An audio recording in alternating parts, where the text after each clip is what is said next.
putting into brackets the optional ones, we get 10 pictures marked thus: XXXXXXXXX, X, XXXX, X, XXX.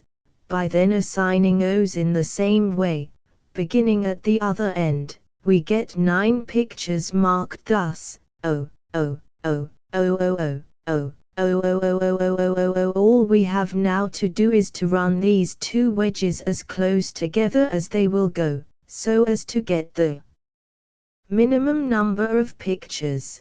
erasing optional marks where by so doing we can run them closer, but otherwise letting them stand.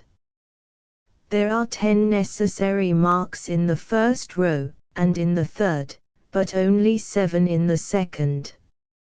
Hence we erase all optional marks in the first and third rows, but let them stand in the second. 22 answers have been received.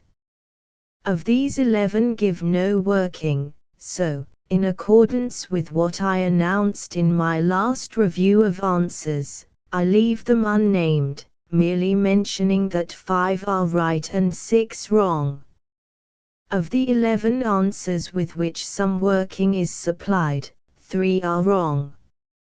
CH begins with the rash assertion that under the given conditions the sum is impossible. For he or she adds, these initialed correspondents are dismally vague beings to deal with. Perhaps it would be a better pronoun. 10 is the least possible number of pictures. Granted, therefore we must either give 2xs to 6, or 2os to 5. Why must O alphabetical phantom? It is nowhere ordained that every picture must have 3 marks. Fife sends a folio page of solution, which deserved a better fate. She offers 3 answers, in each of which 10 pictures are marked, with 30 marks. In one she gives 2xs to 6 pictures, in another to 7, in the third she gives 2os to 5. Thus in every case ignoring the conditions. I pause to remark that the condition 2xs to 4 or 5 pictures can only mean either to 4 or else to 5, if, as one competitor holds, it might mean any number not less than 4, the words or 5 would be superfluous. I.e., I am happy to say that none of these bloodless phantoms appear this time in the class list. Is it idea with the D left out, gives 2xs to 6 pictures. She then takes me to task for using the word ought instead of naught. No doubt, to one who thus rebels against the rules laid down for her guidance, the word must be distasteful. But does not Ia remember the parallel case of Ada? That creature was originally an adder, then the 2 words took to bandying the poor n backwards and forwards like a shuttlecock, the final state of the game being an adder. May not a naught have similarly become an ought? Anyhow, oughts and crosses is a very old game. I don't think I ever heard it called noughts and crosses. In the following class list, I hope the solitary occupant of 3 will sheathe her claws when she hears how narrow an escape she has had of not being named at all. Her account of the process by which she got the answer is so meagre that, like the nursery tale of Jack A. Minor, I trust Ia will be merciful to the spelling. It is scarcely to be distinguished from 0. Class list. I Guy. Old Cat. Sea Breeze. 2 Air. Bradshaw of the Future. F. Lee. H. Vernon. 3 Cat. Answers to Not 6. Problem 1. A and B began the year with only 1,000 L. apiece. They borrowed naught, they stole naught. On the next New Year's Day they had 60,000 L. between them. How did they do it? Solution. They went that day to the Bank of England. A stood in front of it, while B went round and stood behind it. 2 answers have been received, both worthy of much honor. Adalpat makes them borrow 0 and steal 0 and uses both ciphers by putting them at the right-hand end of the 1,000L, thus producing 100,000L, which is well over the mark. But, or to express it in Latin, at spes infracta has solved it even more ingeniously. With the first cipher she turns the 1 of the 1,000L into a 9 and adds the result to the original sum, thus getting 10,000L, and in this, by means of the other 0 she turns the 1 into a 6, thus hitting the exact 60,000L. Class list I. At spes infracta. 2 Adalpat. Problem 2. L makes 5 scarves, while M makes 2, Z makes 4 while L makes 3. 5 scarves of ZS weigh 1 of LS, 5 of MS weigh 3 of ZS. 1 of MS is as warm as 4 of ZS, and 1 of LS as warm as 3 of MS. Which is best, giving equal weight in the result to rapidity of work, lightness, and warmth? Answer. The order is M, L, Z. Solution. As to rapidity, other things being constant, LS merit is to MS in the ratio of 5 to 2, ZS to LS in the ratio of 4 to 3. In order to get one set of 3 numbers fulfilling these conditions, it is perhaps simplest to take the one that occurs twice as unity, and reduce the others to fractions. This gives, for L, M, and Z, the marks 1, 2, 5, 2, 3. In estimating for lightness, we observe that the greater the weight, the less the merit, so that ZS merit is to LS as 5 to 1. Thus the marks for lightness are 1, 5, 2, 3, 1. And similarly, the marks for warmth are 3, 1, a quarter. To get the total result, we must multiply LS 3 marks together, and do the same for M and for Z. The final numbers are 1, 1, 5, 3, 2, 5, 2, 3, 1, 2, 3, 1 a quarter, i.e. 3, 5, 2, 3, 1, 3, i.e. multiplying throughout by 15, which will not alter the proportion, 9, 10, 5, showing the order of merit to be M, L, Z. 29 answers have been received, of which 5 are right, and 24 wrong.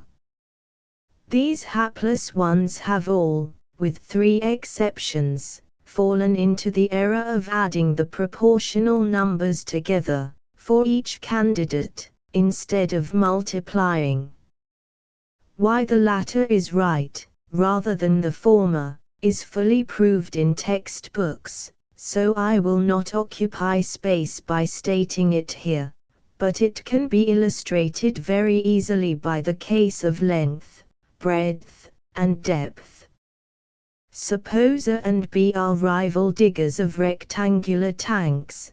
The amount of work done is evidently measured by the number of cubical feet dug out.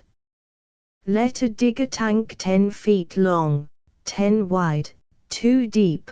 Let B dig one 6 feet long, 5 wide, 10 deep. The cubical contents are 200, 300, i.e. B is best digger in the ratio of 3 to 2. Now try marking for length, width, and depth, separately, giving a maximum mark of 10 to the best in each contest, and then adding the results. Of the 24 malefactors, one gives no working, and so has no real claim to be named, but I break the rule for once, in deference to its success in problem 1, he, she, or it, is Adalpat. The other 23 may be divided into 5 groups. First and worst are, I take it, those who put the rightful winner last, arranging them as Lolo, Zuzu, Mimi. The names of these desperate wrongdoers are Bradshaw of the future, Furzebush and Pillars, who send a joint answer, Greystead, Guy, Old Hen, and Simple Susan. The latter was once best of all. The old hen has taken advantage of her simplicity, and beguiled her with the chaff which was the bane of her own chickenhood. Secondly, I point the finger of scorn at those who have put the worst candidate at the top, arranging them as Zuzu, Mimi, Lolo. They are Gracia, Old Cat, and REXT's Grease, but,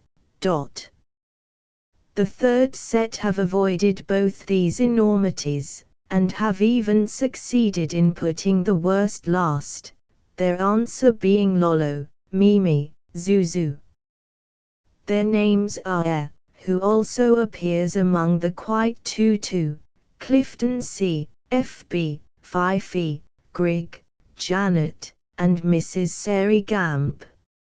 F.B. has not fallen into the common error. She multiplies together the proportionate numbers she gets, but in getting them she goes wrong, by reckoning warmth as a demerit. Possibly she is freshly burnt or comes from Bombay. Janet and Mrs. Sari Gamp have also avoided this error. The method they have adopted is shrouded in mystery. I scarcely feel competent to criticize it. Mrs. Gamp says if Zuzu makes 4 while Lolo makes 3, Zuzu makes 6 while Lolo makes 5. Bad reasoning, while Mimi makes 2.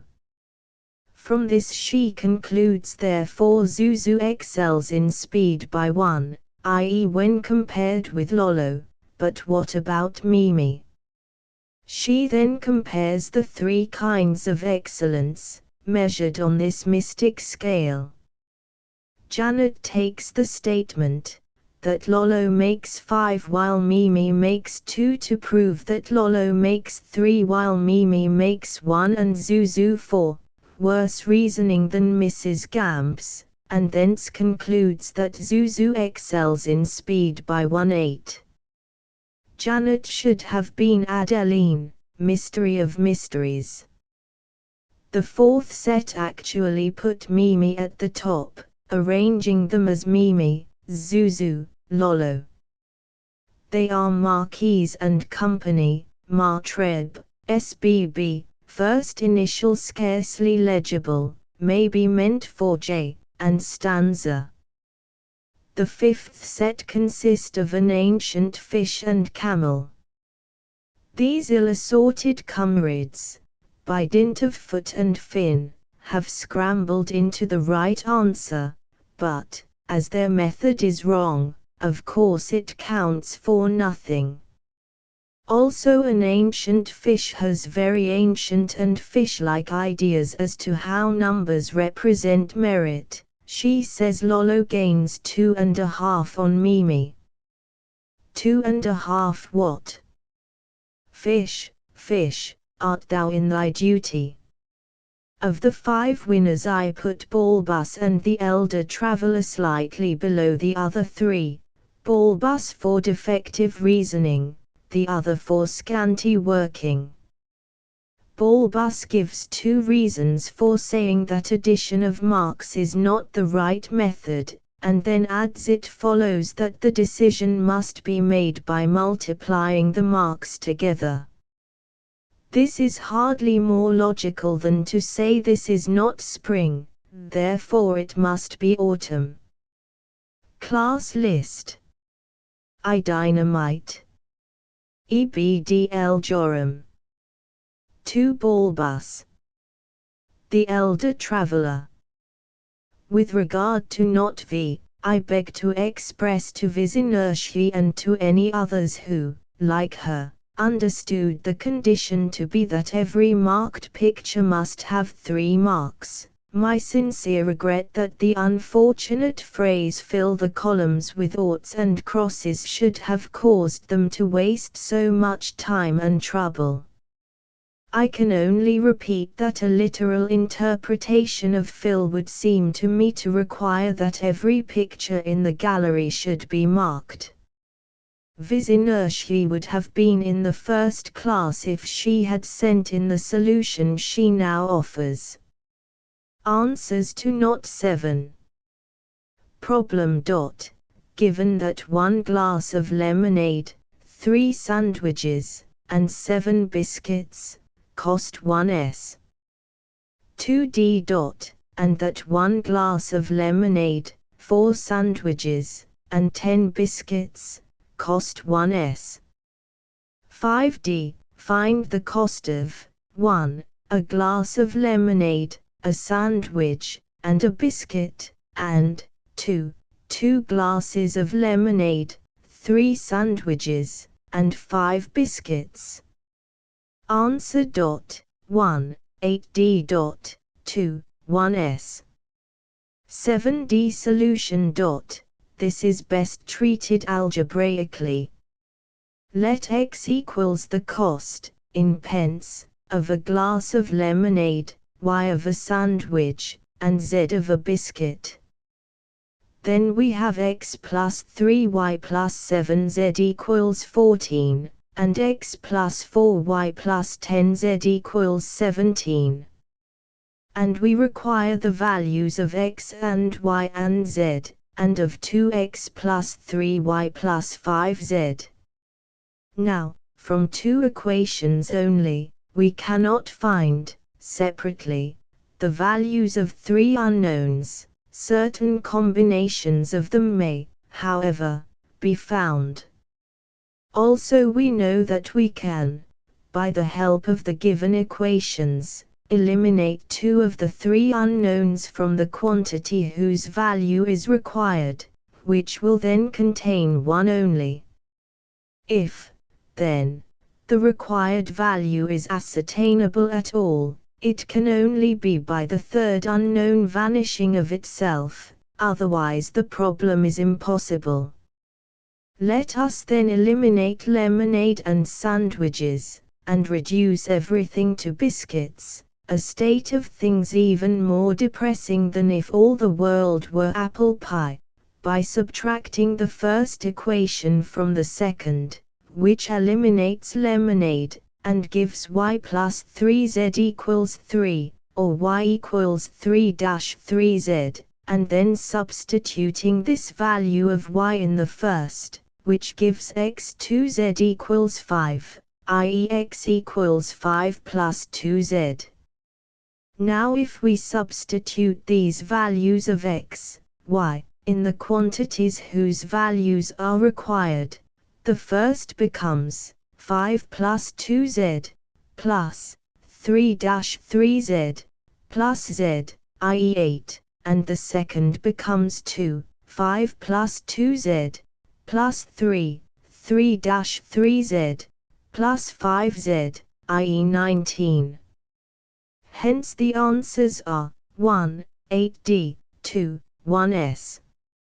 7d. The above is a universal method, that is, it is absolutely certain either to produce the answer, or to prove that no answer is possible. The question may also be solved by combining the quantities whose values are given, so as to form those whose values are required. This is merely a matter of ingenuity and good luck, and as it may fail, even when the thing is possible, and is of no use in proving it impossible, I cannot rank this method as equal in value with the other. Even when it succeeds, it may prove a very tedious process. Suppose the 26 competitors, who have sent in what I may call accidental solutions, had a question to deal with where every number contained 8 or 10 digits. I suspect it would have been a case of silvered is the raven hair, see patience, before any solution would have been hit on by the most ingenious of them.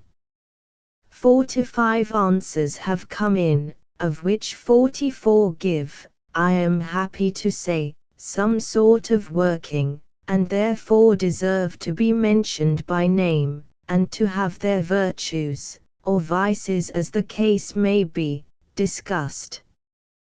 13 have made assumptions to which they have no right, and so cannot figure in the class list, even though, in 10 of the 13 cases, the answer is right.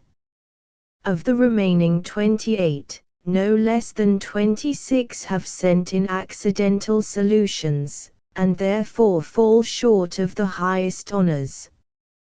I will now discuss individual cases, taking the worst first, as my custom is. Froggy gives no working, at least this is all he gives. After stating the given equations, he says therefore the difference, 1 sandwich plus 3 biscuits, equals 3D, then follow the amounts of the unknown bills, with no further hint as to how he got them. Froggy has had a very narrow escape of not being named at all. Of those who are wrong, viz. Inertia has sent in a piece of incorrect working. Peruse the horrid details, and shudder. She takes X, call it Y, as the cost of a sandwich, and concludes, rightly enough, that a biscuit will cost 3y/3. She then subtracts the second equation from the first, and deduces 3y plus 7, 3y/3-4y plus 10, 3y/3 equals 3. By making 2 mistakes in this line, she brings out y equals 2. Try it again, O viz inertia. Away with inertia, infuse a little more viz, and you will bring out the correct, though uninteresting, result, 0 equals 0. This will show you that it is hopeless to try to coax any one of these 3 unknowns to reveal its separate value.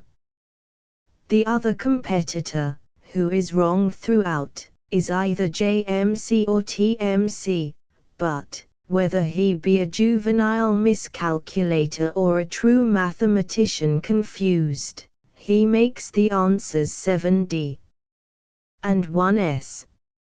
5D he assumes, with too much confidence, that biscuits were 1/2D each, and that Clara paid for 8, though she only ate 7.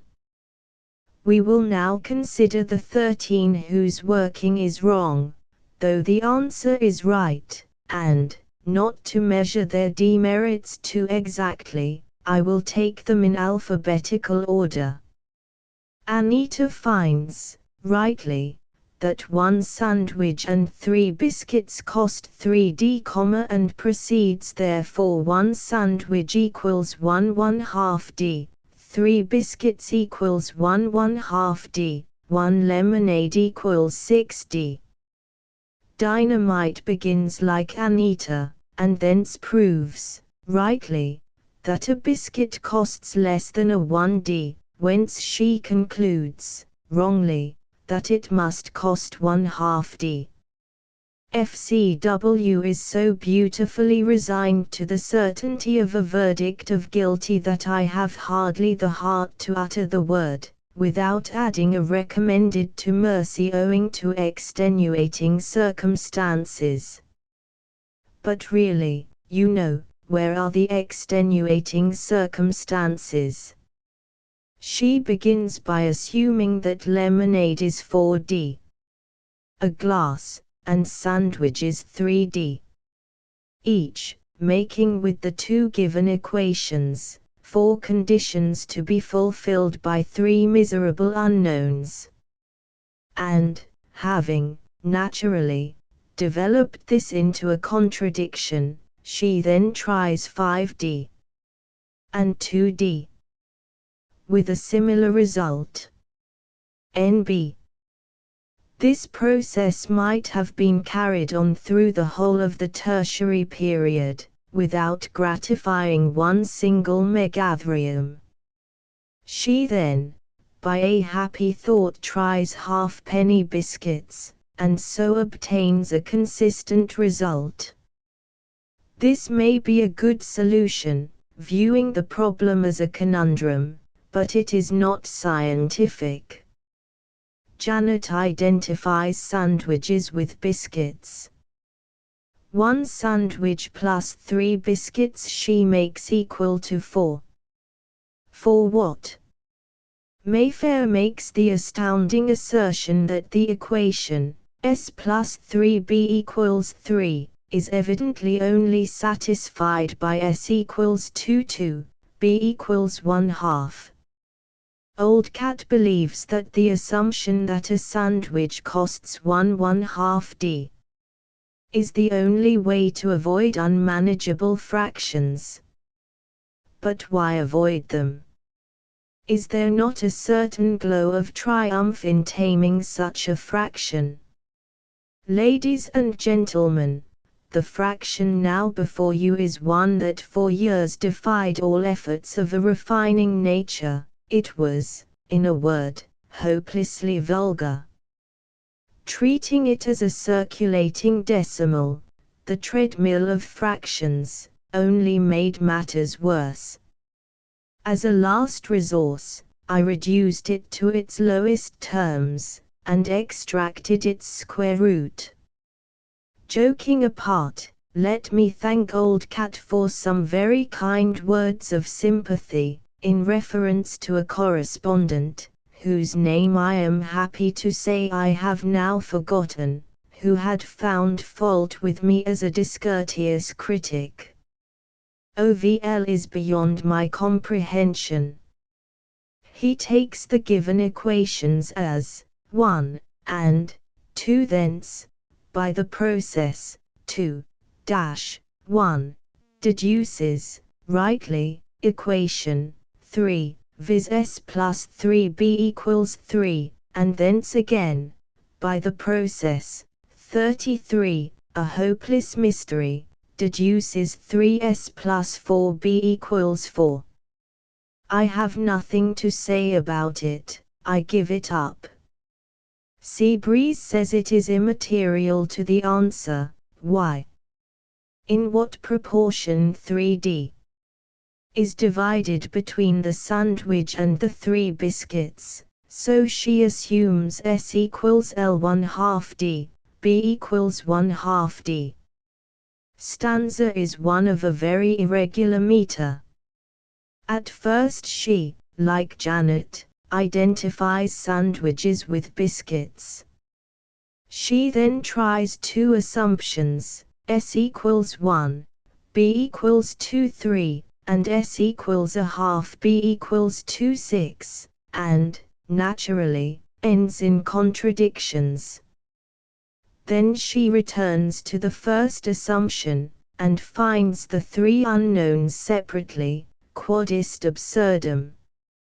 Stiletto identifies sandwiches and biscuits, as articles. Is the word ever used by confectioners? I fancied what is the next article, was limited to linen drapers. 2 sisters first assume that biscuits are 4 penny, and then that they are 2 penny, adding that the answer will of course be the same in both cases. It is a dreamy remark, making one feel something like Macbeth grasping at the spectral dagger. Is this a statement that I see before me? If you were to say we both walked the same way this morning and I were to say one of you walked the same way, but the other didn't, which of the 3 would be the most hopelessly confused? Turtle Piate, what is a turtle piate, please? And Old Crow, who send a joint answer, and YY, adopt the same method. YY gets the equation S plus 3B equals 3, and then says this sum must be apportioned in one of the three following ways. It may be, I grant you, but why do you say must? I fear it is possible for YY to be 2YS. The other two conspirators are less positive. They say it can be so divided, but they add either of the three prices being right. This is bad grammar and bad arithmetic at once, O mysterious birds. Of those who win honors, the Shetland snook must have the third class all to himself. He has only answered half the question, viz. the amount of Clara's luncheon, the two little old ladies he pitilessly leaves in the midst of their difficulty. I beg to assure him, with thanks for his friendly remarks, that entrance fees and subscriptions are things unknown in that most economical of clubs, the Not Untiers. The authors of the 26 accidental solutions differ only in the number of steps they have taken between the data and the answers. In order to do them full justice, I have arranged the second class in sections, according to the number of steps. The two kings are fearfully deliberate. I suppose walking quick, or taking short cuts, is inconsistent with kingly dignity, but really, in reading Theseus' solution, one almost fancied he was marking time and making no advance at all. The other king will, I hope, pardon me for having altered coal into coal. King Coilus, or Coil, seems to have reigned soon after Arthur's time. Henry of Huntingdon identifies him with the King Seal who first built walls round Colchester, which was named after him. In the Chronicle of Robert of Gloucester we read, After Kyng Arurug, of Wham we habeth y told, Marius ys son was Kyng, quoint mon and bold. And ys son was after Hym, Coil was ys name, both it were quoint men, and of noble fame. Balbus lays it down as a general principle that in order to ascertain the cost of any one luncheon, it must come to the same amount upon two different assumptions. Query. Should not it be we? Otherwise the luncheon is represented as wishing to ascertain its own cost. He then makes two assumptions, one, that sandwiches cost nothing, the other, that biscuits cost nothing. Either arrangement would lead to the shop being inconveniently crowded, and brings out the unknown luncheons as 8d and 19d, on each assumption. He then concludes that this agreement of results shows that the answers are correct. Now I propose to disprove his general law by simply giving one instance of its failing. One instance is quite enough.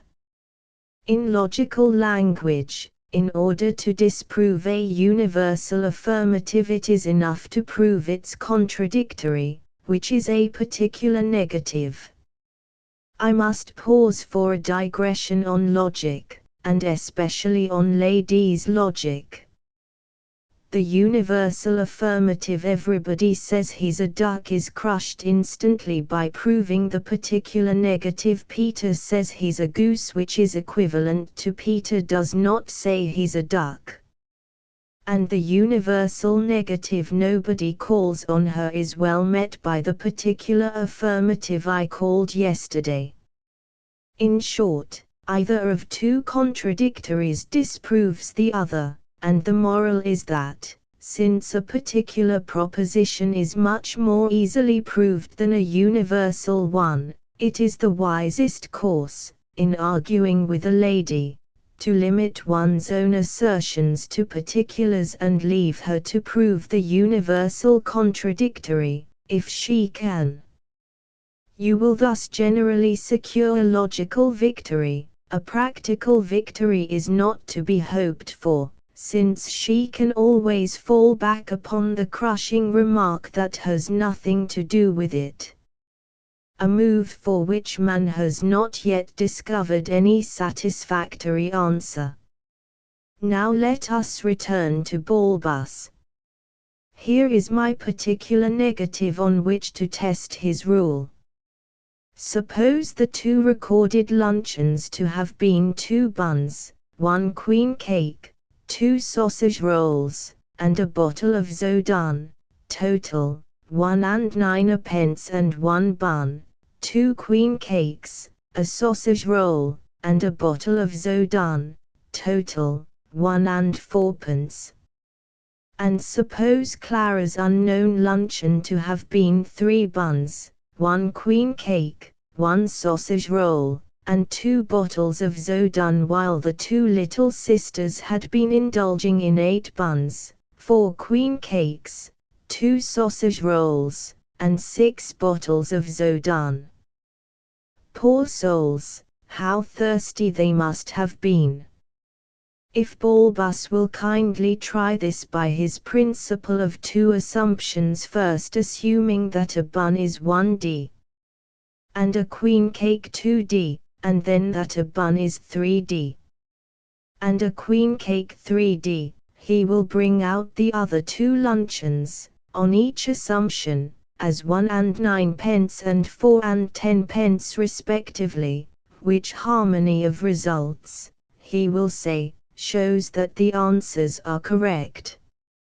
And yet, as a matter of fact, the buns were 2d each, the queen cakes 3d, the sausage rolls 6d, and the Zodan 2d.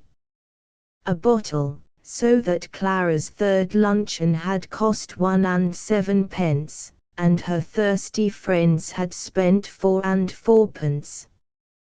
Another remark of Balbus I will quote and discuss, for I think that it also may yield a moral for some of my readers. He says it is the same thing in substance whether in solving this problem we use words and call it arithmetic, or use letters and signs and call it algebra. Now this does not appear to me a correct description of the 2 methods. The arithmetical method is that of synthesis only, it goes from one known fact to another, till it reaches its goal. Whereas the algebraical method is that of analysis, it begins with the goal, symbolically represented, and so goes backwards, dragging its veiled victim with it, till it has reached the full daylight of known facts, in which it can tear off the veil and say I know you. Take an illustration. Your house has been broken into and robbed, and you appeal to the policeman who was on duty that night. Well, Mum, I did see a chap getting out over your garden wall, but I was a good bit off, so I didn't chase him, like. I just cut down the short way to the Chequers, and who should I meet but Bill Sykes, coming full split round the corner. So I just ups and says, my lad, you're wanted. That's all I says. And he says, I'll go along quiet, Bobby, he says, without the derbies, he says. There's your arithmetical policeman. Now try the other method. I seed somebody a running, but he was well gone or ever I got nigh the place.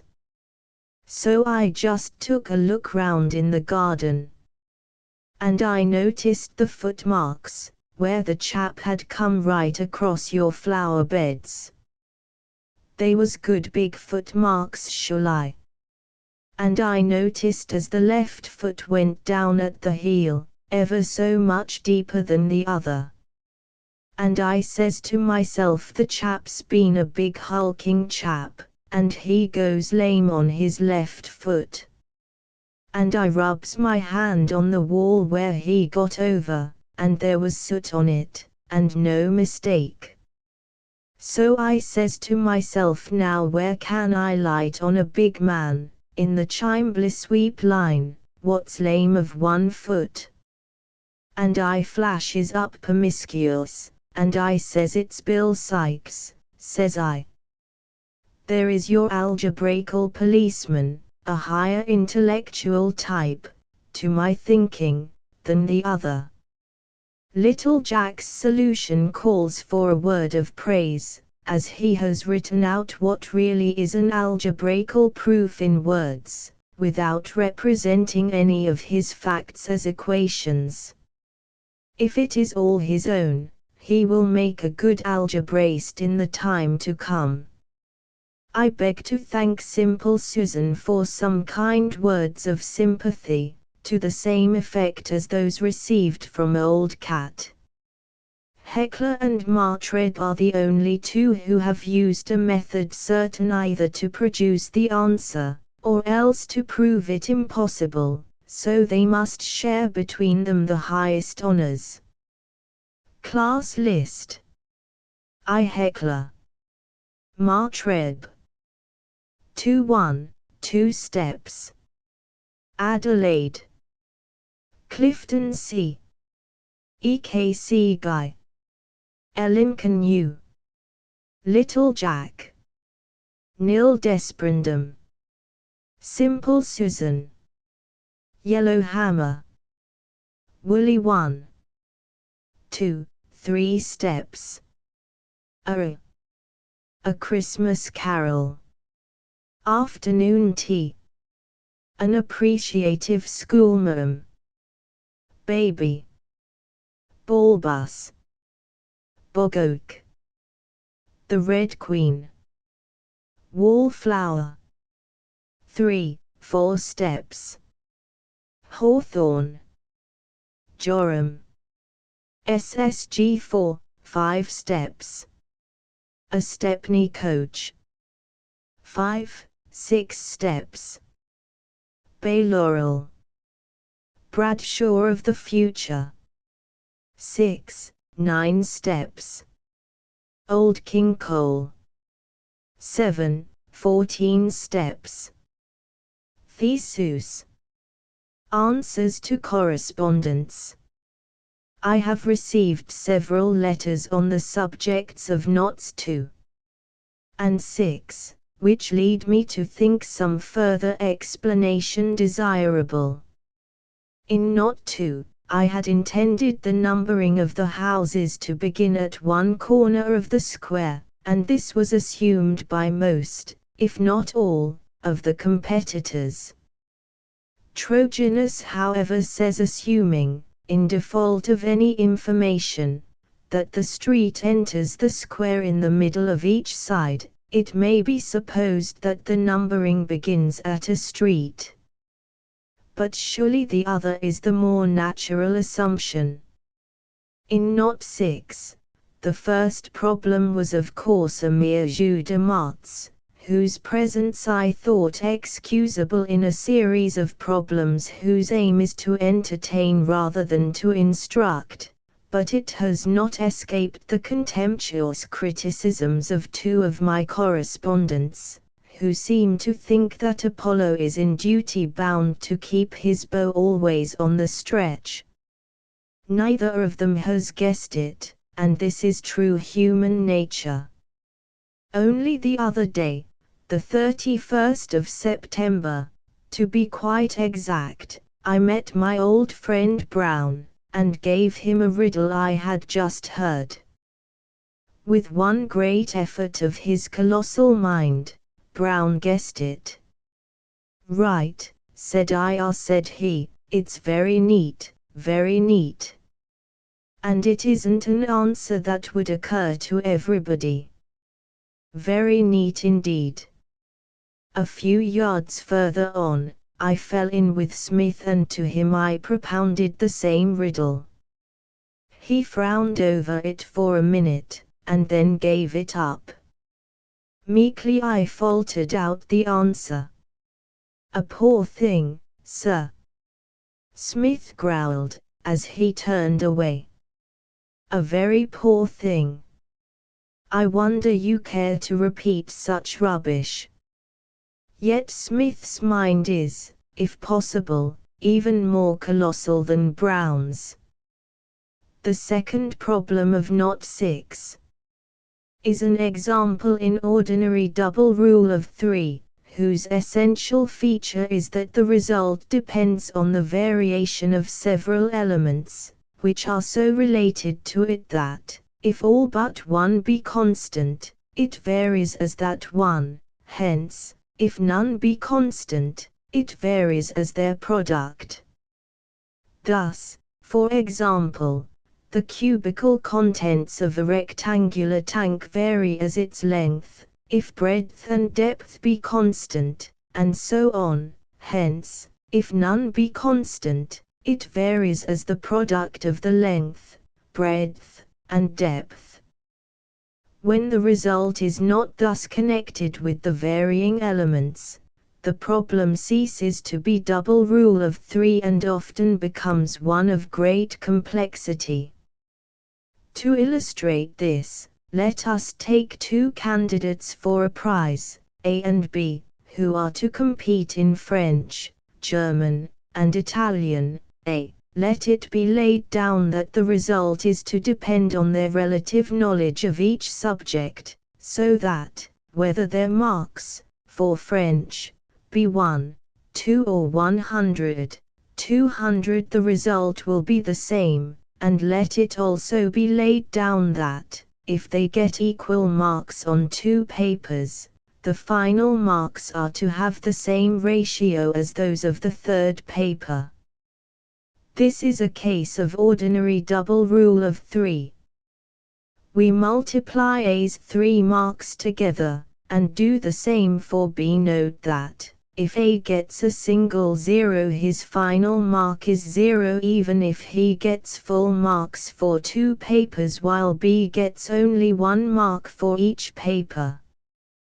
This of course would be very unfair on A, though a correct solution under the given conditions. B.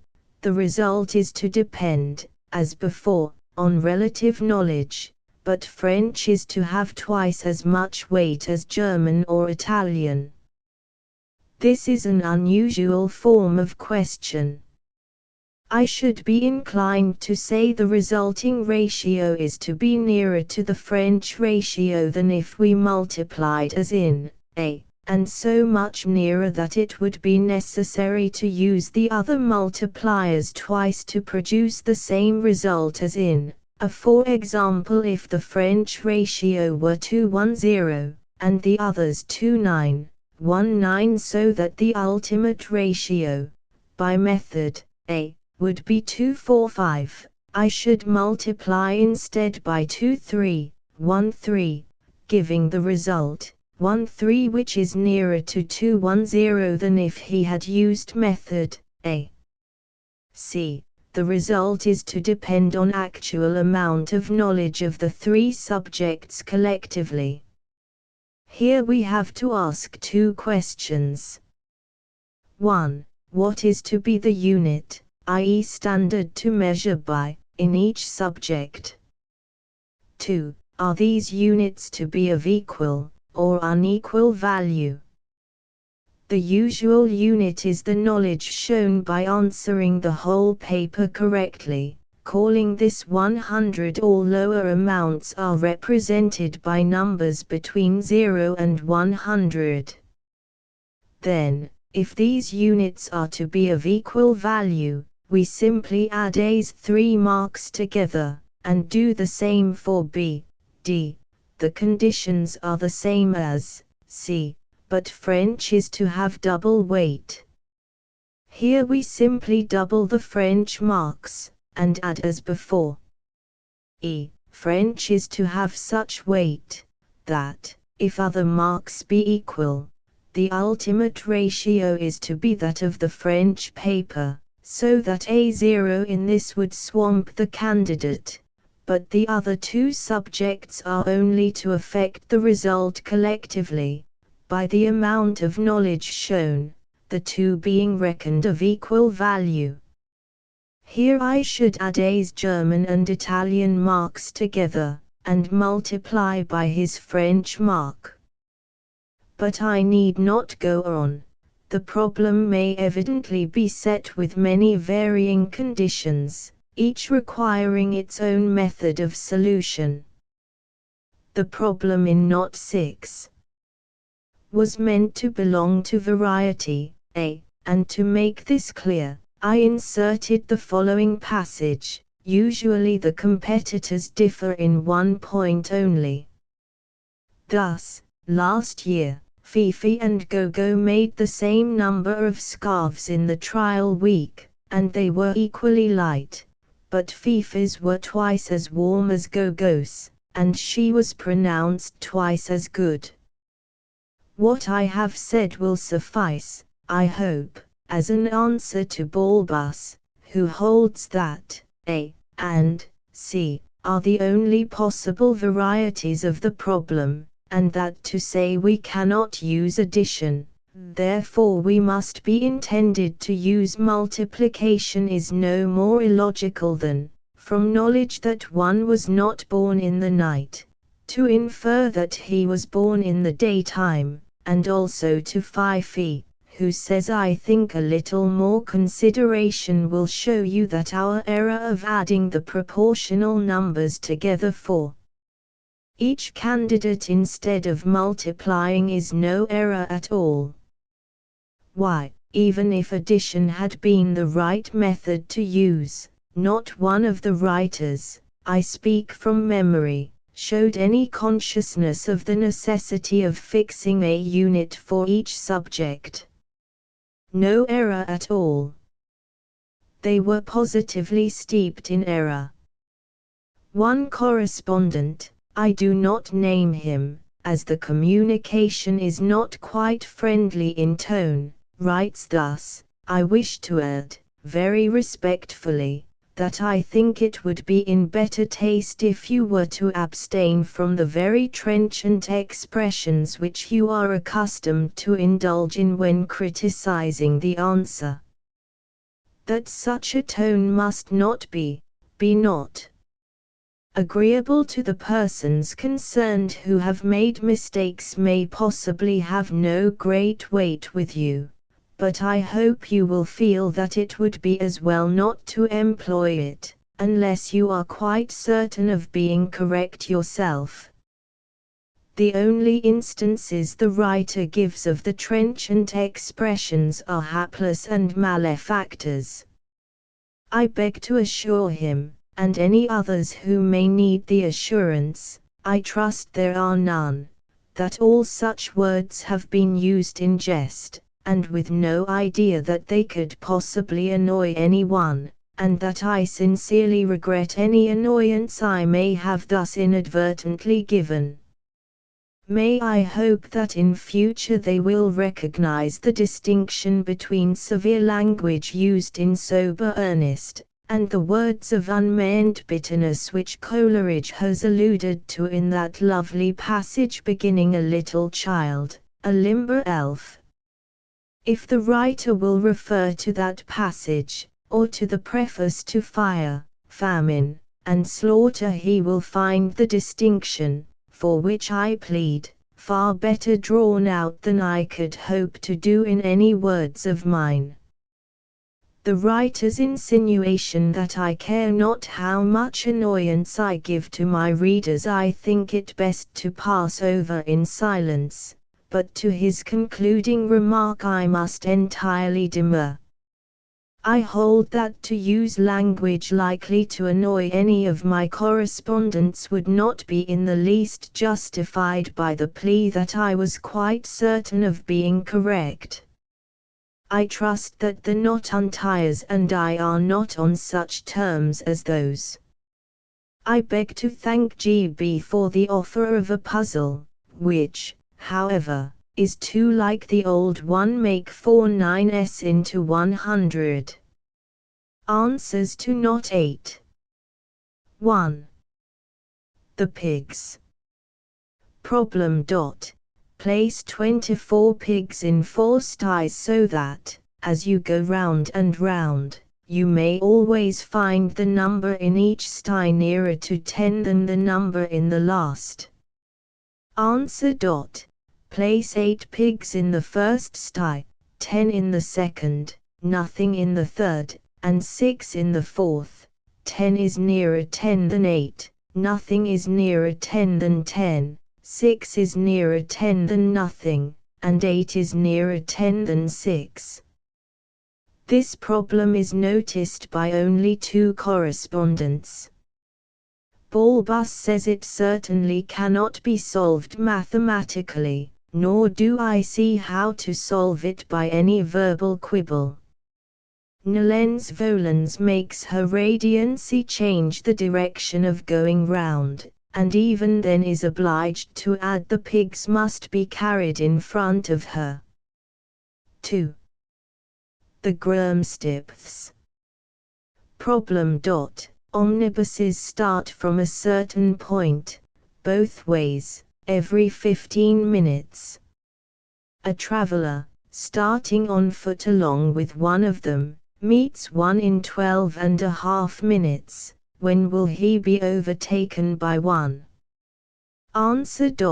In 6.25 minutes. Solution. Let A be the distance an omnibus goes in 15 minutes, and x the distance from the starting point to where the traveler is overtaken. Since the omnibus met is due at the starting point in 2.5 minutes, it goes in that time as far as the traveler walks in 12.5, i.e. it goes 5 times as fast. Now the overtaking omnibus is A behind the traveler when he starts, and therefore goes A and x while he goes x. Hence A plus x equals 5x, i.e. 4x equals A, and x equals A /4. This distance would be traversed by an omnibus in 154 minutes, and therefore by the traveler in 5154. Hence he is overtaken in 18.75 minutes after starting, i.e. in 6.25 minutes after meeting the omnibus. 4 answers have been received, of which 2 are wrong. Dynamite rightly states that the overtaking omnibus reached the point where they met the other omnibus 5 minutes after they left, but wrongly concludes that, going 5 times as fast, it would overtake them in another minute. The travelers are 5 minutes walk ahead of the omnibus, and must walk 1-4 th of this distance farther before the omnibus overtakes them, which will be 1-5 th of the distance traversed by the omnibus in the same time. This will require 1.25 minutes more. Nolens Volens tries it by a process like Achilles and the tortoise. He rightly states that, when the overtaking omnibus leaves the gate, the travelers are 1-5 th of A ahead, and that it will take the omnibus 3 minutes to traverse this distance, during which time the travelers, he tells us, go 1-15 th of A. This should be 1-25 th. The travelers being now 1-15 th of A ahead, he concludes that the work remaining to be done is for the travelers to go 1-60 th of A while the omnibus goes 1-12 th. The principle is correct, and might have been applied earlier. Class list. I Bulbus. Delta. Answers to Knot 9. 1. The buckets. Problem. Lardner states that a solid, immersed in a fluid, displaces an amount equal to itself in bulk. How can this be true of a small bucket floating in a larger one? Solution. Lardner means, by displaces occupies a space which might be filled with water without any change in the surroundings. If the portion of the floating bucket, which is above the water, could be annihilated, and the rest of it transformed into water, the surrounding water would not change its position, which agrees with Lardner's statement.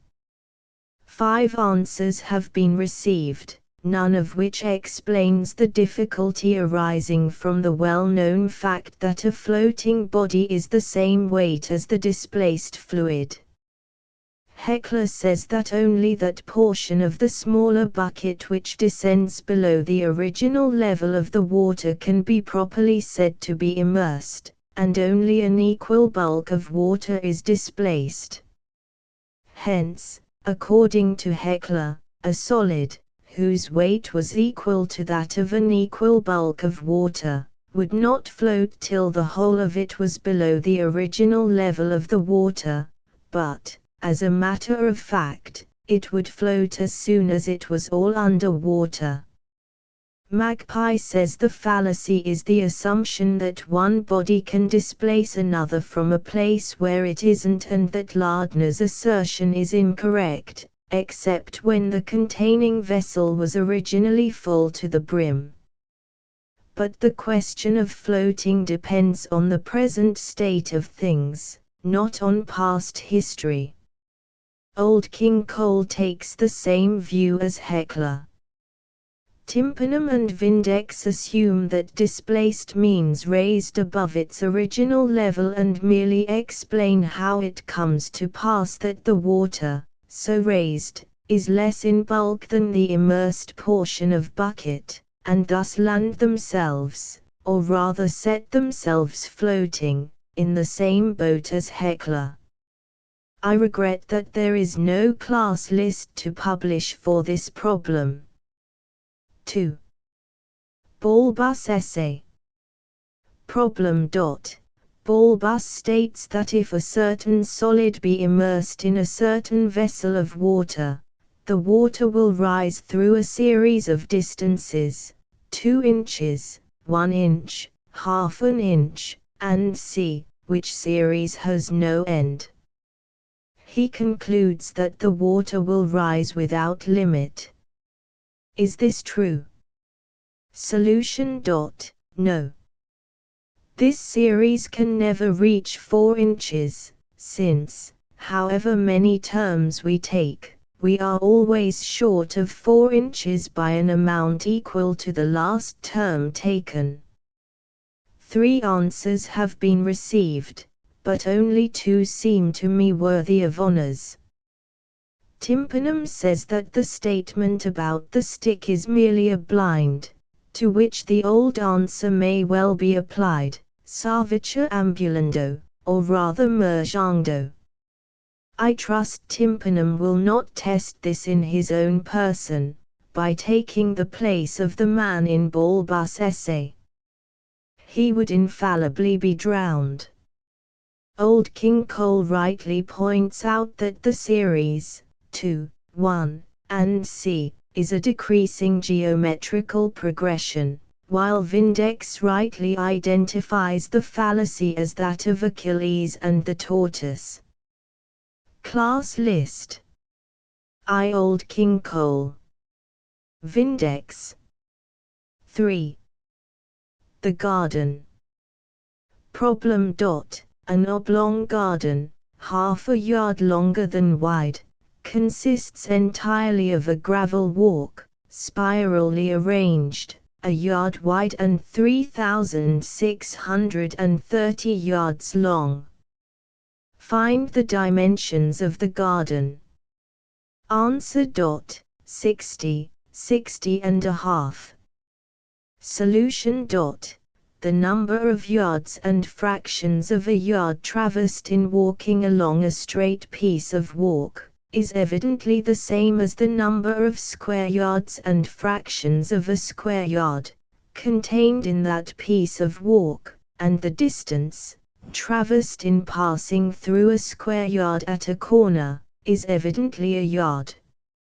Hence the area of the garden is 3,630 square yards, i.e., if x be the width, x plus a half, equals 3,630.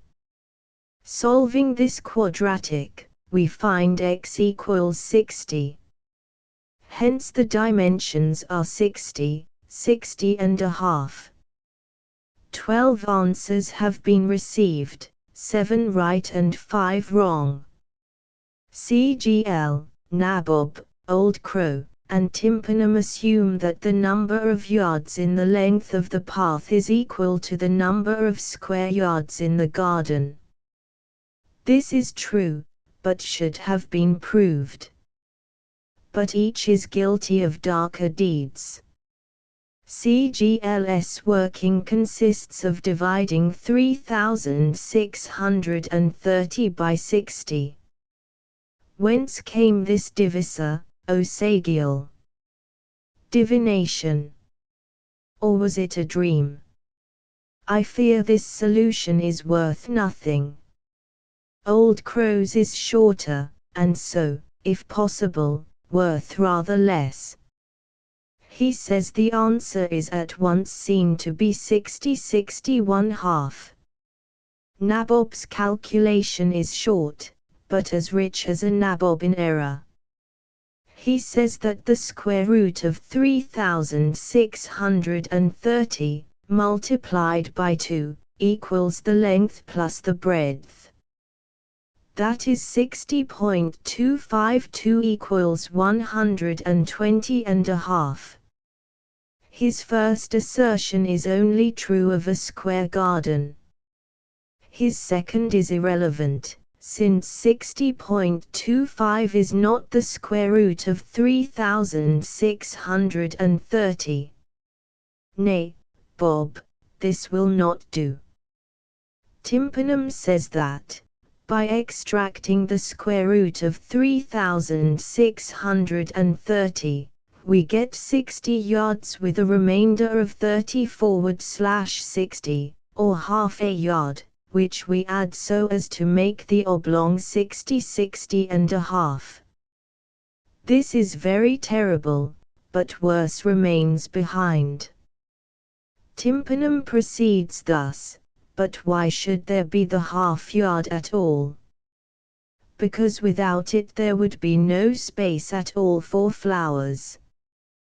By means of it, we find reserved in the very center a small plot of ground, 2 yards long by half a yard wide, the only space not occupied by walk. But Balbus expressly said that the walk used up the whole of the area. Oh, Tympanum! My temper is exhausted, my brain is numb. I can say no more.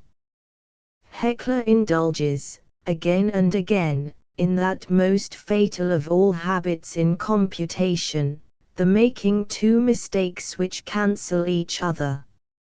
She takes x as the width of the garden, in yards, and x½ as its length, and makes her first coil the sum of x½ x½ x1, x1, i.e. 4x3, but the fourth term should be x1½ so that her first coil is a half a yard too long. Her second coil is the sum of x2½ x2½ x3, x3, here the first term should be x2 and the last x3½ These two mistakes cancel, and this coil is therefore right. And the same thing is true of every other coil but the last, which needs an extra half yard to reach the end of the path, and this exactly balances the mistake in the first coil. Thus the sum total of the coils comes right though the working is all wrong. Of the 7 who are right, Dynamite, Janet, Magpie, and Taffy make the same assumption as CGL and company. They then solve by a quadratic. Magpie also tries it by arithmetical progression, but fails to notice that the first and last coils have special values. Alumnacitany attempts to prove what CGL assumes by a particular instance, taking a garden 6 by 5.5. He ought to have proved it generally. What is true of one number is not always true of others. Old King Cole solves it by an arithmetical progression. It is right, but too lengthy to be worth as much as a quadratic. Vindex proves it very neatly, by pointing out that a yard of walk measured along the middle represents a square yard of garden, whether we consider the straight stretches of walk or the square yards at the angles, in which the middle line goes half a yard in one direction and then turns a right angle and goes half a yard in another direction. Class list. I Vindex. 2 Alumnacitany. Old King Cole. 3 Dynamite. Janet. Magpie. Taffy. Answers to not X1. The Chelsea pensioners. Problem. If 70% have lost an eye, 75%, an ear, 80%, an arm, 85%, a leg, what percentage, at least, must have lost all 4? Answer. 10. Solution. I adopt that of Polar Star, as being better than my own. Adding the wounds together, we get 70 plus 75 plus 80 plus 85 equals 310, among 100 men, which gives 3 to each, and 4 to 10 men. Therefore the least percentage is 10. 19 answers have been received. 1 is 5, but, as no working is given with it, it must, in accordance with the rule, remain a deed without a name. Janet makes it 35 and 210 ths. I am sorry she has misunderstood the question, and has supposed that those who had lost an ear were 75%. Of those who had lost an eye, and so on. Of course, on this supposition, the percentages must all be multiplied together. This she has done correctly, but I can give her no honors, as I do not think the question will fairly bear her interpretation. 310 makes it 19 and 28 ths.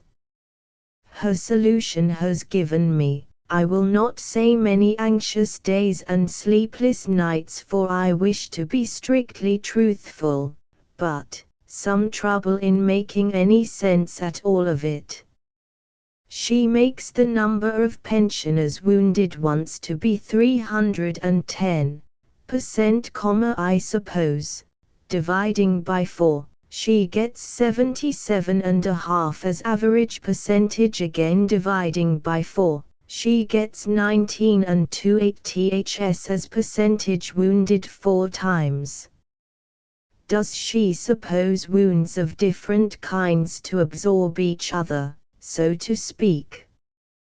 Then, no doubt, the data are equivalent to 77 pensioners with 1 wound each, and a half pensioner with a half wound. And does she then suppose these concentrated wounds to be transferable, so that 240hs of these unfortunates can obtain perfect health by handing over their wounds to the remaining 140h. Granting these suppositions, her answer is right, or rather, if the question had been a road is covered with 1 inch of gravel, along 77.5% of it. How much of it could be covered 4 inches deep with the same material? Her answer would have been right. But alas, that wasn't the question. Delta makes some most amazing assumptions. Let everyone who has not lost an eye have lost an ear. Let everyone who has not lost both eyes and ears have lost an arm. Her ideas of a battlefield are grim indeed. Fancy a warrior who would continue fighting after losing both eyes, both ears, and both arms. This is a case which she, or it, evidently considers possible.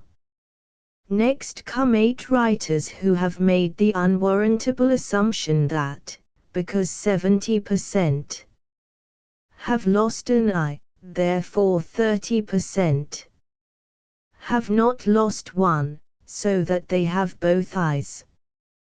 This is illogical.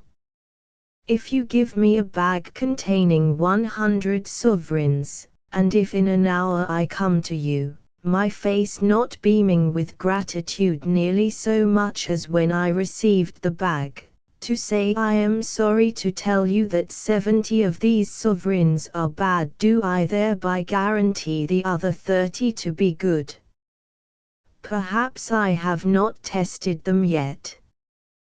The sides of this illogical octagon are as follows, in alphabetical order: Algernon Bray, Dynamite, GSC, Janie, JDW, Magpie, who makes the delightful remark therefore 90% have 2 of something, recalling to one's memory that fortunate monarch, with whom Xerxes was so much pleased that he gave him 10 of everything, SSG, and Tokyo.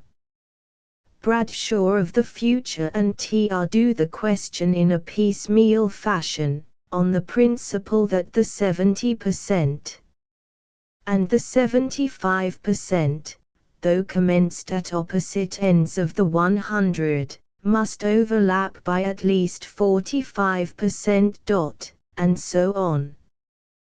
This is quite correct working, but not, I think, quite the best way of doing it.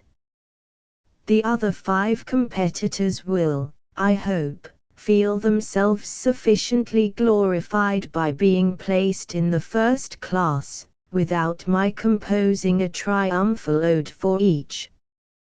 Class list: I Old Cat, Old Hen, Polar Star, Simple Susan, White Sugar, 2 Bradshaw of the future, TR3, Algernon Bray, Dynamite, GSC Janie JDW Magpie, SSG Tokyo. 2. Change of day. I must postpone, signed I, the geographical problem, partly because I have not yet received the statistics I am hoping for, and partly because I am myself so entirely puzzled by it, and when an examiner is himself dimly hovering between a second class and a third, how is he to decide the position of others? 3. The sun's ages. Problem. At first, 2 of the ages are together equal to the third. A few years afterwards, 2 of them are together double of the third. When the number of years since the first occasion is 2/3 of the sum of the ages on that occasion, one age is 21. What are the other 2? Answer. 15 and 18. Solution. Let the ages at first be x, y, x and y. Now, if a plus b equals 2c, then an plus bn equals 2cn, whatever be the value of n. Hence the second relationship, if ever true, was always true. Hence it was true at first.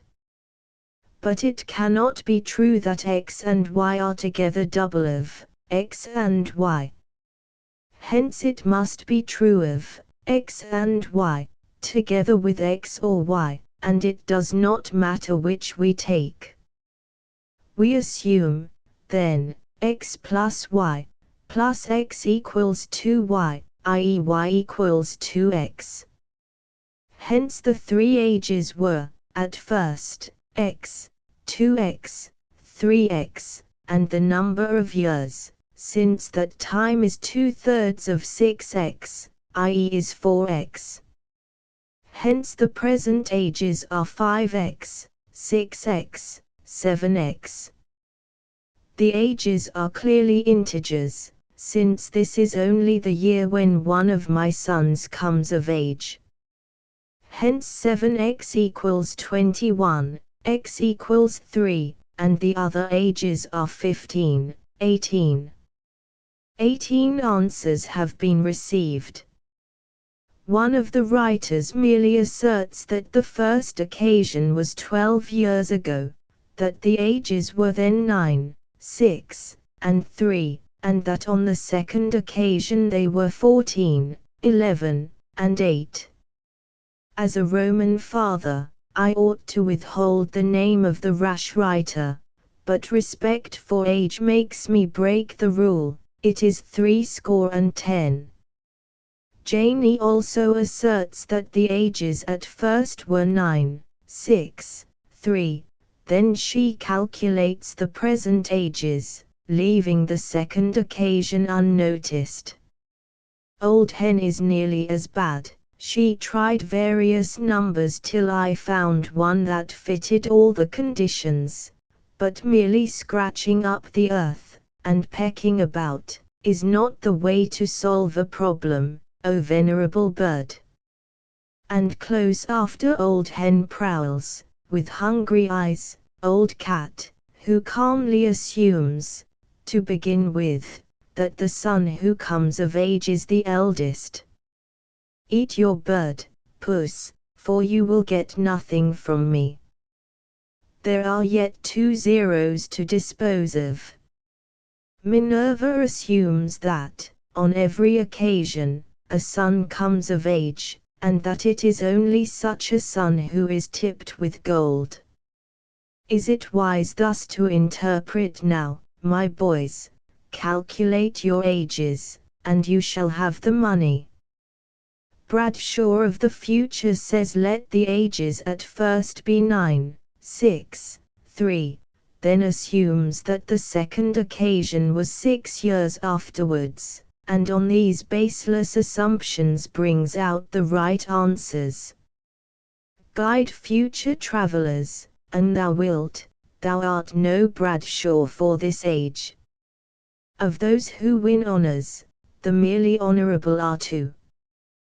Dynamite ascertains, rightly, the relationship between the 3 ages at first, but then assumes one of them to be 6, thus making the rest of her solution tentative. MFC does the algebra all right up to the conclusion that the present ages are 5z, 6z, and 7z. It then assumes, without giving any reason, that 7z equals 21. Of the more honorable, Delta attempts a novelty.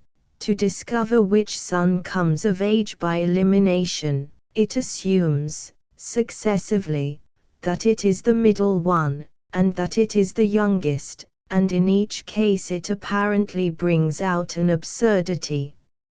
Still, as the proof contains the following bit of algebra, 63 equals 7x plus 4y, therefore 21 equals x plus 4/7 of y. I trust it will admit that its proof is not quite conclusive. The rest of its work is good. Magpie betrays the deplorable tendency of her tribe to appropriate any stray conclusion she comes across, without having any strict logical right to it. Assuming A, B, C as the ages at first, and D as the number of the years that have elapsed since then, she finds, rightly, the three equations, 2am equals B, C equals B plus A, D equals 2B. She then says supposing that A equals 1, then B equals 2, C equals 3, and D equals 4. Therefore for A, B, C, D, 4 numbers are wanted which shall be to each other as 1:2:3:4.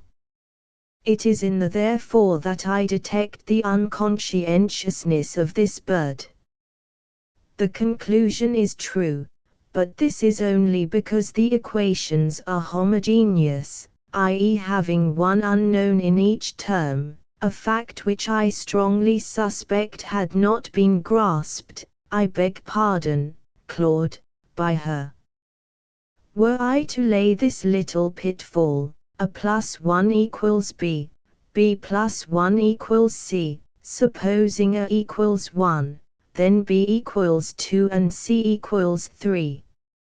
Therefore for A, B, C, 3 numbers are wanted which shall be to one another as 1:2:3. Would you not flutter down into it, O magpie, as amiably as a dove?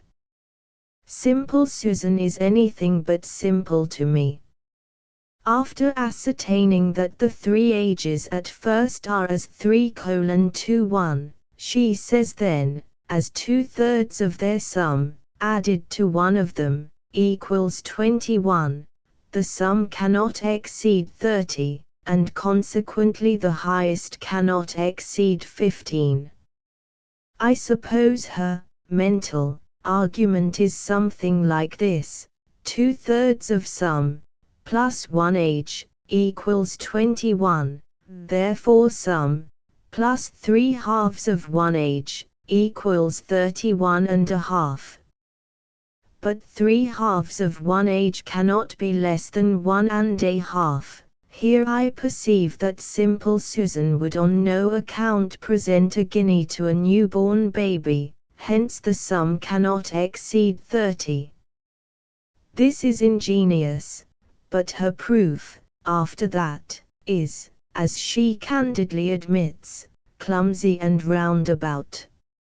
She finds that there are 5 possible sets of ages, and eliminates 4 of them. Suppose that, instead of 5, there had been 5 million possible sets. Would simple Susan have courageously ordered in the necessary gallon of ink and ream of paper? The solution sent in by CR is, like that of simple Susan, partly tentative, and so does not rise higher than being clumsily right. Among those who have earned the highest honors, Algernon Bray solves the problem quite correctly, but adds that there is nothing to exclude the supposition that all the ages were fractional. This would make the number of answers infinite. Let me meekly protest that I never intended my readers to devote the rest of their lives to writing out answers. E. M. Riggs points out that, if fractional ages be admissible, any one of the 3 sons might be the one come of age, but she rightly rejects this supposition on the ground that it would make the problem indeterminate. White Sugar is the only one who has detected an oversight of mine. I had forgotten the possibility, which of course ought to be allowed for, that the son, who came of age that year, need not have done so by that day, so that he might be only 20. This gives a second solution, viz. 20, 24, 28. Well said, pure crystal. Verily, thy fair discourse hath been as sugar. Class list. I Algernon Bray. An old fogey. E. M. Ricks. GSCSSG Tokyo. TR White Sugar. 2CR Delta. Magpie. Simple Susan. 3 Dynamite. MFC. I have received more than one remonstrance on my assertion, in the Chelsea pensioners' problem, that it was illogical to assume, from the datum 70 PC have lost an eye that 30 PC have not. Algernon Bray states, as a parallel case, suppose Tommy's father gives him 4 apples, and he eats one of them, how many has he left, and says I think we are justified in answering, 3. I think so too. There is no must here, and the data are evidently meant to fix the answer exactly, but, if the question were set me how many must he have left, I should understand the data to be that his father gave him 4 at least, but may have given him more. I take this opportunity of thanking those who have sent, along with their answers to the 10th knot, regrets that there are no more knots to come, or petitions that I should recall my resolution to bring them to an end. I am most grateful for their kind words, but I think it wisest to end what, at best, was but a lame attempt.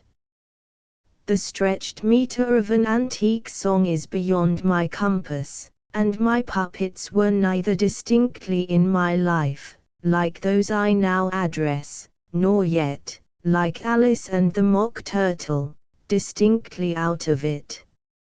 Yet let me at least fancy, as I lay down the pen, that I carry with me into my silent life, dear reader, a farewell smile from your unseen face, and a kindly farewell pressure from your unfelt hand. And so, good night. Parting is such sweet sorrow, that I shall say good night, till it be morrow. The End, London, Richard Clay and Sons, Printers. Turnover. Works by Lewis Carroll. Alice's Adventures in Wonderland. With 42 illustrations by Tenniel. Crown 8vo, cloth, gilt edges, price 6s. 7 to 5,000. Translations of the same, into French, by Henry Bouet, into German, by Antoni Zimmermann, and into Italian, by T. Pietrocola Rossetti, with Tenniel's illustrations. Crown 8vo, cloth, gilt edges, price 6s. Each. Through the Looking Glass, and What Alice Found There. With 50 illustrations by Tenniel. Crown 8vo, cloth, gilt edges, price 6s. 56,000. Rhyme and Reason. With 65 illustrations by Arthur B. Frost, and 9 by Henry Holiday. This book is a reprint, with a few additions, of the comic portion of Phantasmagoria and other poems and of The Hunting of the Snook. Mr. Frost's pictures are new. Crown 8vo, cloth, colored edges, price 7s. 50,000. A Tangled Tale. Reprinted from the monthly packet. With 6 illustrations by Arthur B. Frost. Crown 8 Vo, 4s. 6 DNB. In selling the above-mentioned books to the trade, Messrs. Macmillan and Company will abate 2d. In the shilling, no odd copies, and allow 5% discount for payment within 6 months, and 10% for cash. In selling them to the public, for cash only, they will allow 10% discount. Mr. Lewis Carroll, having been requested to allow an Easter greeting, a leaflet, addressed to children, and frequently given with his books, to be sold separately, has arranged with Messrs. Harrison, of 59, Pall Mall, who will supply a single copy for 1d, or 12 for 9d, or 100 for 5s. Macmillan & Co., London. London, Richard Clay & Sons, Printers. Transcribers note the following changes have been made to the text. Page 88, he corners of the changed to the corners of the. Page 95, AE Lebanes changed to AE Lesbanes. Page 108, 35, 2, 13, changed to 35, 23, 13. Page 114, 10 of the 12 cases changed to 10 of the 13 cases. Page 121, 4 and 4pence changed to 4 and 4pence. Last page, 50,000 changed to 50,000. Music transcribers note the following corrections have been made to the music. Bar 2, the dotted notes should not be dotted. Bar 3, the first note should be a dotted eighth, not a dotted quarter. Bar 5, the dotted notes should not be dotted. Bar 6, the first note should be a dotted eighth, not a dotted quarter. Asterisk asterisk asterisk end of the Project Gutenberg ebook A Tangled Tale asterisk asterisk asterisk updated editions will replace the previous one, the old editions will be renamed. Creating the works from print editions not protected by U.S. copyright law means that no one owns a United States copyright in these works, so the Foundation, and you, can copy and distribute it in the United States without permission and without paying copyright royalties. Special rules, set forth in the general terms of use part of this license, apply to copying and distributing Project Gutenberg trademark symbol electronic works to protect the Project Gutenberg trademark symbol concept and trademark. Project Gutenberg is a registered trademark, and may not be used if you charge for an ebook, except by following the terms of the trademark license, including paying royalties for use of the Project Gutenberg trademark. If you do not charge anything for copies of this ebook, complying with the trademark license is very easy. You may use this ebook for nearly any purpose such as creation of derivative works, reports, performances and research. Project Gutenberg ebooks may be modified and printed and given away. You may do practically anything in the United States with ebooks not protected by U.S. copyright law.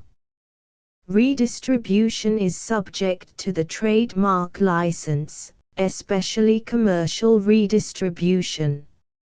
Start, Full license. The full Project Gutenberg license. Please read this before you distribute or use this work to protect the Project Gutenberg trademark symbol mission of promoting the free distribution of electronic works. By using or distributing this work, or any other work associated in any way with the phrase Project Gutenberg, you agree to comply with all the terms of the full Project Gutenberg trademark symbol license available with this file or online at www.gutenberg.org/license. Section 1. General Terms of Use and Redistributing Project Gutenberg Trademark Symbol Electronic Works 1.0. By reading or using any part of this Project Gutenberg trademark symbol electronic work, you indicate that you have read, understand, agree to and accept all the terms of this license and intellectual property, trademark/copyright, agreement.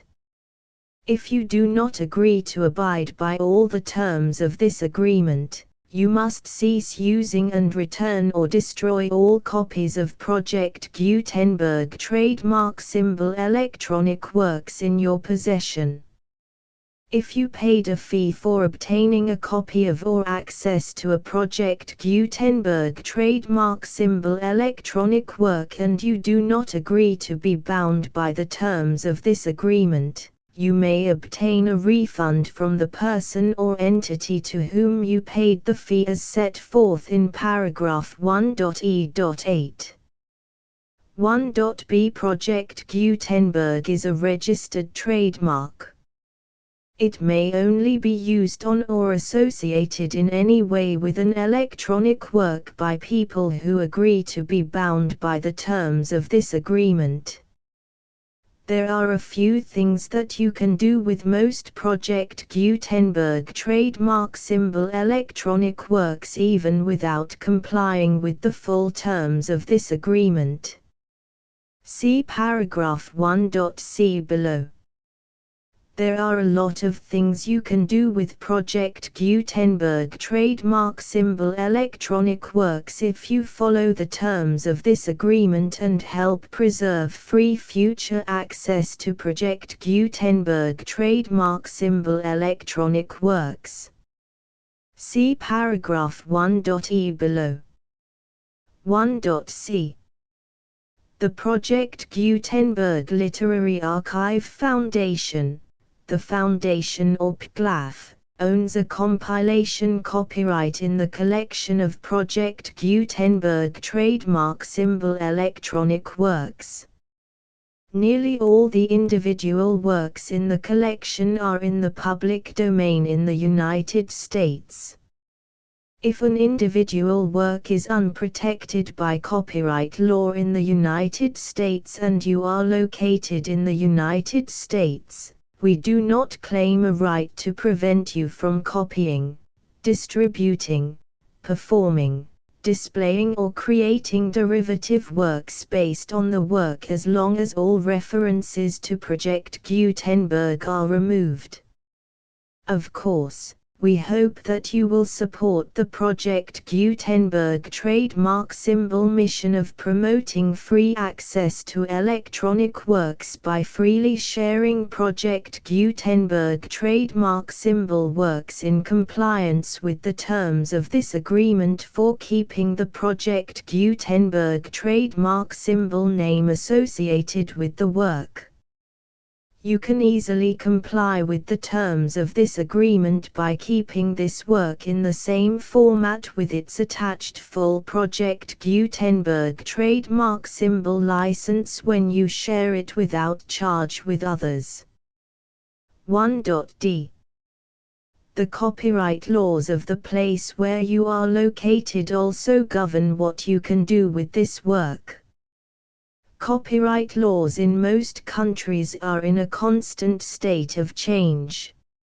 If you are outside the United States, Check the laws of your country in addition to the terms of this agreement before downloading, copying, displaying, performing, distributing or creating derivative works based on this work or any other Project Gutenberg trademark symbol work.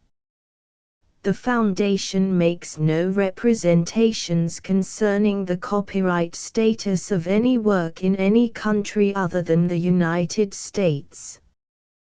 1.e Unless you have removed all references to Project Gutenberg. 1.e.1. The following sentence, with active links to, or other immediate access to, the full Project Gutenberg trademark symbol license must appear prominently whenever any copy of a Project Gutenberg trademark symbol work, any work on which the phrase Project Gutenberg appears, or with which the phrase Project Gutenberg is associated, is accessed, displayed, performed, viewed, copied or distributed. This ebook is for the use of anyone anywhere in the United States and most other parts of the world at no cost and with almost no restrictions whatsoever. You may copy it, give it away or reuse it under the terms of the Project Gutenberg license included with this ebook or online at www.gutenberg.org. If you are not located in the United States, you will have to check the laws of the country where you are located before using this ebook. 1.e.2. If an individual Project Gutenberg trademark symbol electronic work is derived from texts not protected by U.S. copyright law, does not contain a notice indicating that it is posted with permission of the copyright holder, the work can be copied and distributed to anyone in the United States without paying any fees or charges.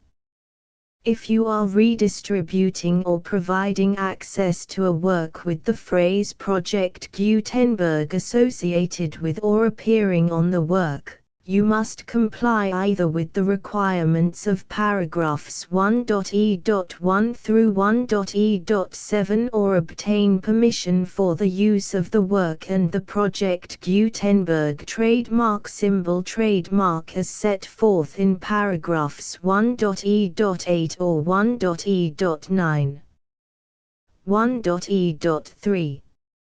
If an individual Project Gutenberg trademark symbol electronic work is posted with the permission of the copyright holder, your use and distribution must comply with both paragraphs 1.e.1 through 1.e.7 and any additional terms imposed by the copyright holder.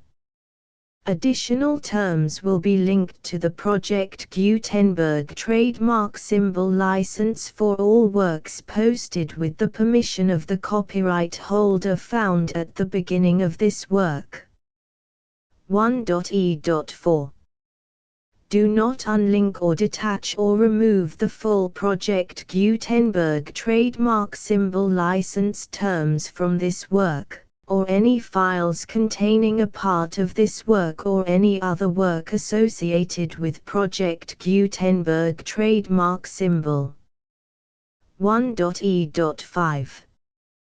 Do not copy, display, perform, distribute or redistribute this electronic work, or any part of this electronic work, without prominently displaying the sentence set forth in paragraph 1.e.1 with active links or immediate access to the full terms of the Project Gutenberg trademark symbol license.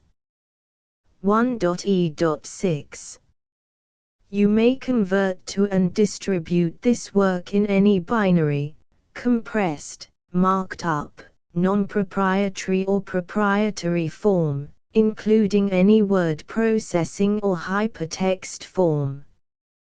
However, If you provide access to or distribute copies of a Project Gutenberg trademark symbol work in a format other than plain vanilla ASCII or other format used in the official version posted on the official Project Gutenberg trademark symbol website, www.gutenberg.org, you must, at no additional cost, fee or expense to the user, provide a copy, a means of exporting a copy, or a means of obtaining a copy upon request, of the work in its original plain vanilla ASCII or other form. Any alternate format must include the full Project Gutenberg trademark symbol license as specified in paragraph 1.e.1. 1.e.7. Do not charge a fee for access to, viewing, displaying, performing, copying or distributing any Project Gutenberg trademark symbol works unless you comply with paragraph 1.e.8 or 1.e.9. 1.e.8. You may charge a reasonable fee for copies of or providing access to or distributing Project Gutenberg trademark symbol electronic works provided that you pay a royalty fee of 20% of the gross profits you derive from the use of Project Gutenberg trademark symbol works calculated using the method you already use to calculate your applicable taxes. The fee is owed to the owner of the Project Gutenberg trademark symbol trademark, but he has agreed to donate royalties under this paragraph to the Project Gutenberg Literary Archive Foundation. Royalty payments must be paid within 60 days following each date on which you prepare, or are legally required to prepare, your periodic tax returns. Royalty payments should be clearly marked as such and sent to the Project Gutenberg Literary Archive Foundation at the address specified in Section 4, Information about donations to the Project Gutenberg Literary Archive Foundation. You provide a full refund of any money paid by a user who notifies you in writing, or by email, within 30 days of receipt that he does not agree to the terms of the full Project Gutenberg trademark symbol license. You must require such a user to return or destroy all copies of the works possessed in a physical medium and discontinue all use of and all access to other copies of Project Gutenberg trademark symbol works. You provide, in accordance with paragraph 1.f.3, a full refund of any money paid for a work or a replacement copy, if a defect in the electronic work is discovered and reported to you within 90 days of receipt of the work.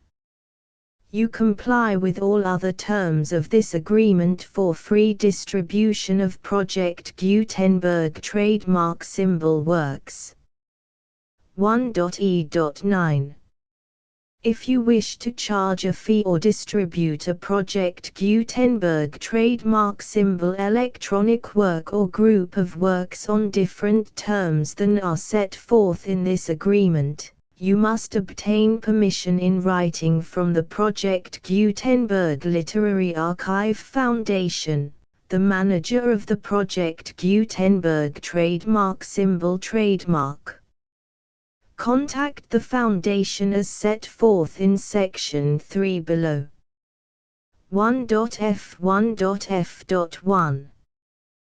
Project Gutenberg volunteers and employees expend considerable effort to identify, do copyright research on, transcribe and proofread works not protected by U.S. copyright law in creating the Project Gutenberg trademark symbol collection.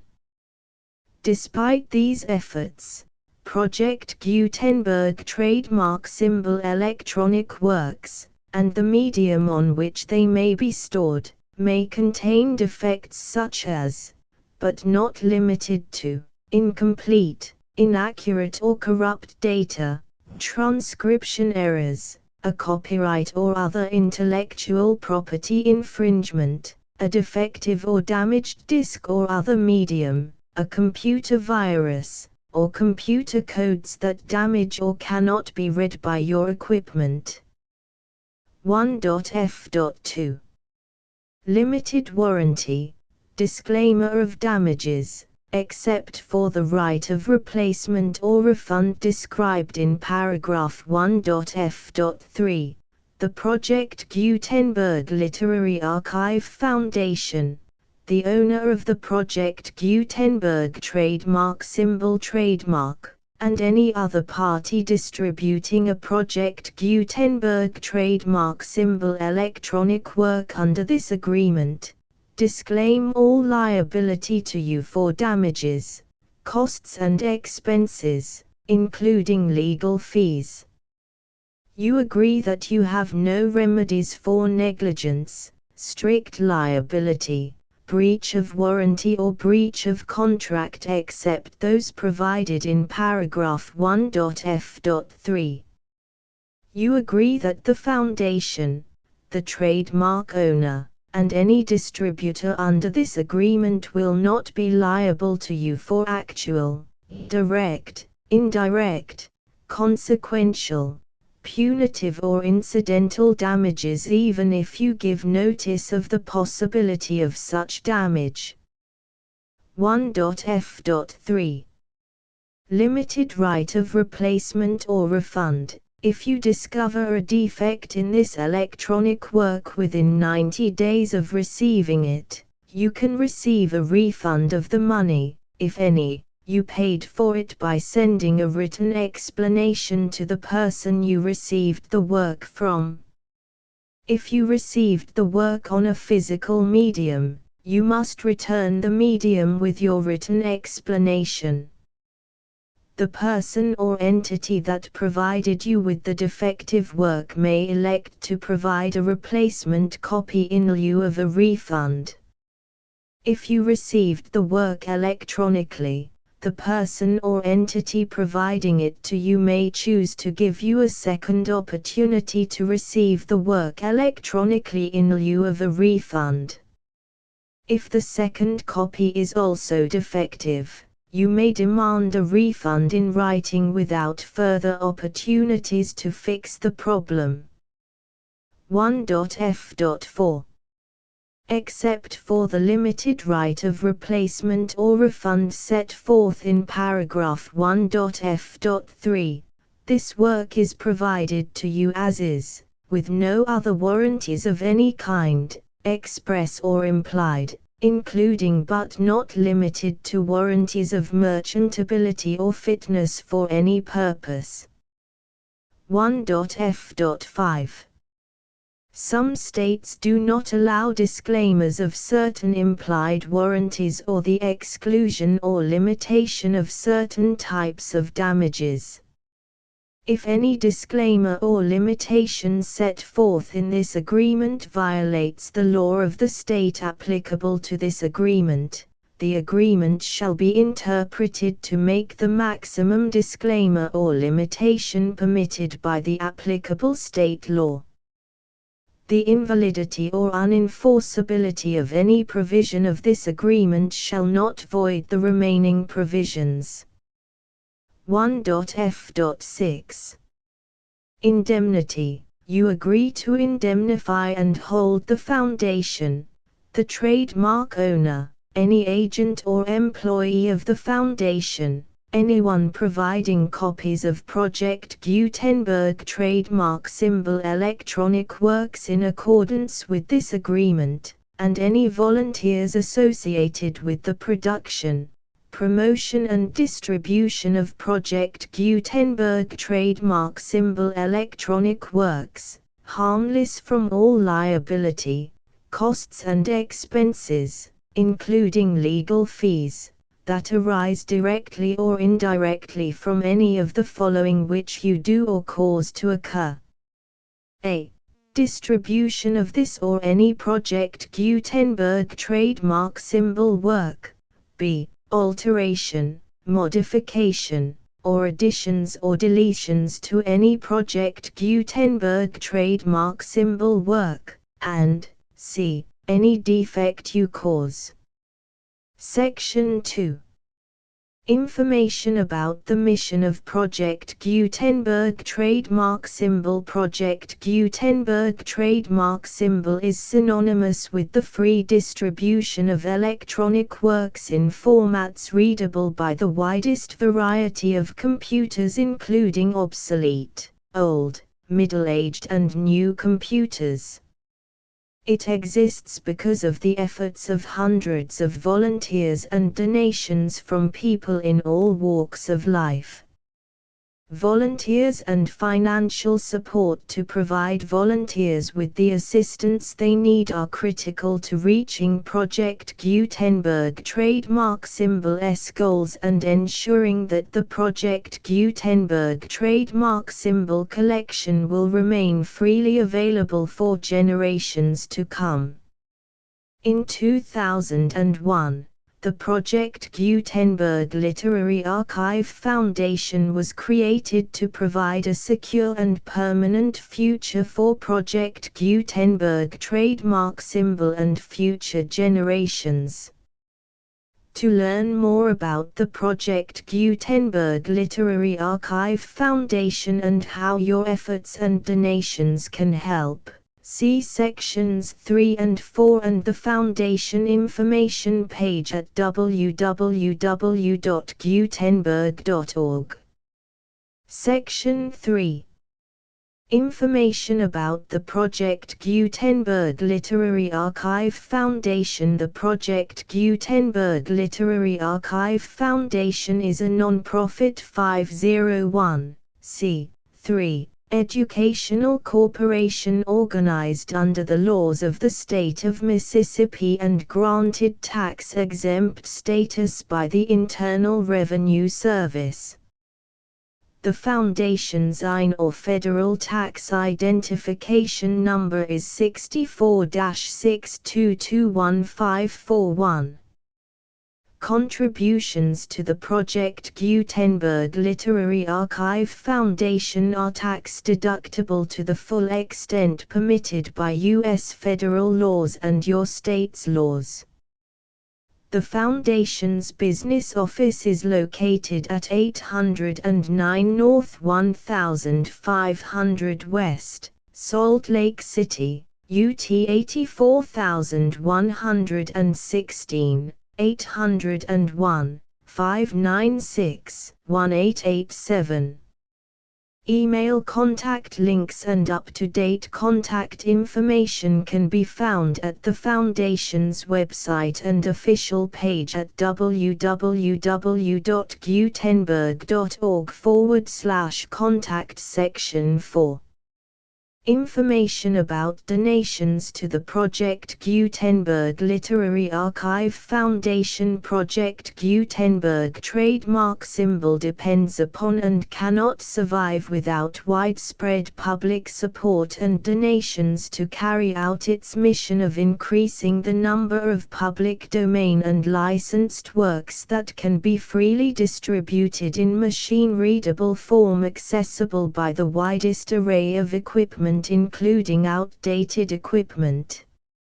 Many small donations, $1 to $5,000, are particularly important to maintaining tax-exempt status with the IRS.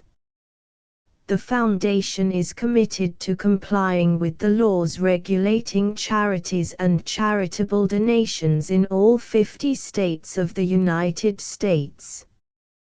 Compliance requirements are not uniform and it takes a considerable effort, much paperwork and many fees to meet and keep up with these requirements. We do not solicit donations in locations where we have not received written confirmation of compliance. To send donations or determine the status of compliance for any particular state, visit www.gutenberg.org/donate. While we cannot and do not solicit contributions from states where we have not met the solicitation requirements, we know of no prohibition against accepting unsolicited donations from donors in such states who approach us with offers to donate. International donations are gratefully accepted, but we cannot make any statements concerning tax treatment of donations received from outside the United States. U.S. laws alone swamp our small staff. Please check the Project Gutenberg web pages for current donation methods and addresses. Donations are accepted in a number of other ways, including checks, online payments and credit card donations. To donate, please visit www.gutenberg.org/donate. Section 5. General information about Project Gutenberg trademark symbol Electronic Works. Professor Michael S. Hart was the originator of the Project Gutenberg trademark symbol concept of a library of electronic works that could be freely shared with anyone. For 40 years, he produced and distributed Project Gutenberg trademark symbol ebooks with only a loose network of volunteer support. Project Gutenberg trademark symbol ebooks are often created from several printed editions, all of which are confirmed as not protected by copyright in the US unless a copyright notice is included. Thus, we do not necessarily keep ebooks in compliance with any particular paper edition. Most people start at our website, which has the main PG search facility, www.gutenberg.org. This website includes information about Project Gutenberg trademark symbol, including how to make donations to the Project Gutenberg Literary Archive Foundation, how to help produce our new ebooks, and how to subscribe to our email newsletter to hear about new ebooks.